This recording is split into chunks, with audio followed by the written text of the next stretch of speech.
Bismillahirrahmanirrahim. Assalamualaikum warahmatullahi wabarakatuh. Mujahid-mujahidah SMP Permata Hati kelas 8 yang Bapak banggakan, bertemu lagi di pembelajaran matematika bersama Bapak.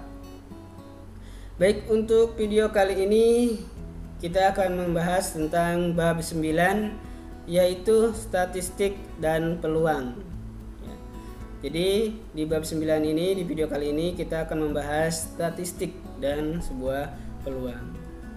Baik, kita langsung saja ya. Sebelum mulai kita berdoa dulu. Berdoa mulai. Bismillahirrahmanirrahim. Rabbi jidni ilman warzuqni fahman waj'alni minas solihin. Ya Allah, tambahkanlah aku ilmu dan berilah aku kemampuan untuk memahaminya, dan jadikanlah aku termasuk golongan orang-orang yang soleh. Amin ya Allah ya Rabbal alamin. Tujuan pembelajaran di bab 9 ini yang pertama yaitu menganalisis data berdasarkan distribusi data, nilai rata-rata, median, modus, dan sebaran data untuk mengambil kesimpulan, membuat keputusan, dan membuat prediksi. Kemudian yang kedua, menjelaskan peluang empirik dan teoretik suatu kejadian dari suatu percobaan. Adapun kata kunci yang harus kita pahami yang pertama yaitu ada sebuah data, populasi, sampel, diagram, median, mean, modus, dan peluang. Pengertian data, populasi, dan sampel. Yang pertama yaitu pengertian data adalah kumpulan fakta-fakta atau keterangan yang diperlukan mengenai objek yang diamati. Berarti kalau data itu adalah kumpulan fakta-fakta atau keterangan yang diperlukan mengenai objek yang diamati. Sedangkan datum adalah fakta tunggal dari objek yang diamati. Jadi datum ini adalah fakta tunggal. Sedangkan kalau data adalah kumpulan datum. Nah, kumpulan datum disebut dengan data. Tapi kalau hanya datum aja berarti hanya fakta tunggal.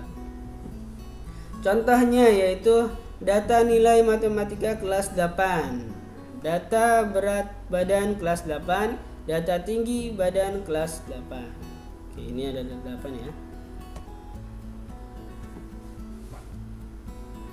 Data terbagi menjadi dua jenis, yaitu data kualitatif atau tidak berupa bilangan, dan data kuantitatif, yaitu data berupa bilangan. Data kualitatif adalah data yang bukan berupa bilangan atau sering disebut dengan data kategori. Data ini diperoleh dari pengamatan sifat atau karakteristik suatu objek. Contohnya yaitu pengamatan tentang hobi. Ada makan, ada membaca, ada yang nonton TV, dan olahraga. Jadi ini adalah data kualitatif, pengamatan tentang hobi. Kemudian data kuantitatif. Data kuantitatif adalah data yang berupa bilangan atau sering disebut data numerik. Data ini diperoleh dari pengukuran atau pengamatan yang bersifat numerik. Contohnya, nilai ujian matematika kelas 8. Pastinya kalau nilai itu ada nomornya ya, ada angkanya. Nah, ini disebut data kuantitatif karena bersifat numerik, ada nomornya. Kemudian tinggi badan kelas 8. Nah, tinggi badan pun berupa angka, yaitu 1 meter, 2 meter. Nah, maka tinggi badan kelas 8 pun dimaksudkan data kuantitatif atau data numerik. Seperti itu ya. Terdapat 3 cara untuk mengumpulkan data. Nah, sekarang ada pengumpulan datanya ada 3 cara. Yang pertama dengan cara wawancara, yaitu interview. Merupakan pengumpulan data dengan cara mengajukan pertanyaan secara langsung kepada narasumber. Nah, kalau ini langsung ke narasumbernya ya untuk mengumpulkan datanya dengan cara wawancara. Kemudian ada angket. Angket atau kuesioner atau kuis merupakan pengumpulan data dengan cara memberikan daftar pertanyaan kepada narasumber. Ini untuk angket. Kemudian yang ketiga itu ada observasi atau pengamatan secara langsung, merupakan pengumpulan data dengan cara mengamati objek atau kejadian. Nah, ini observasi itu sebuah pengamatan. Jadi 3 cara untuk mengumpulkan data. Yang pertama wawancara, angket, dan observasi.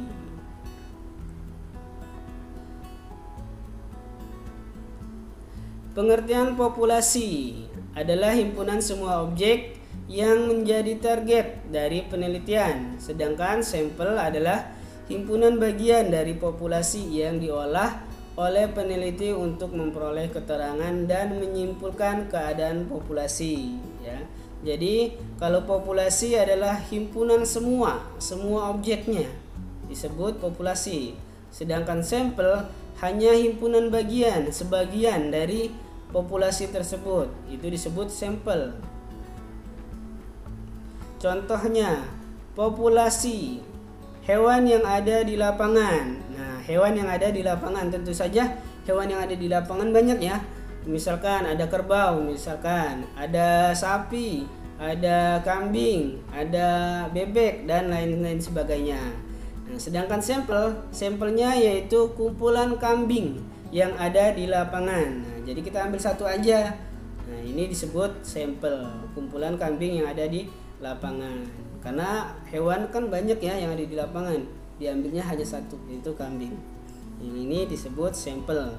Contoh kedua, populasi siswa-siswi SMP IT Permata Hati. Nah, ini adalah populasi ya, semua siswa-siswi dari kelas 7, 8, dan 9. Ini adalah populasi. Sedangkan sampelnya yaitu siswa-siswi kelas 8 SMP IT Permata Hati. Nah, untuk sampelnya hanya satu kelas aja diambil.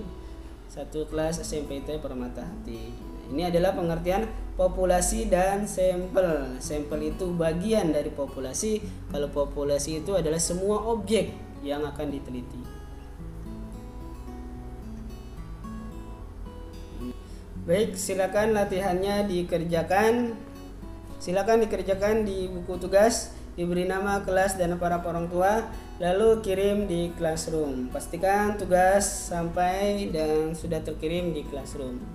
Oke, Bapak cukupkan pertemuan kita dan Bapak ucapkan terima kasih banyak dan Bapak akhiri. Assalamualaikum warahmatullahi wabarakatuh.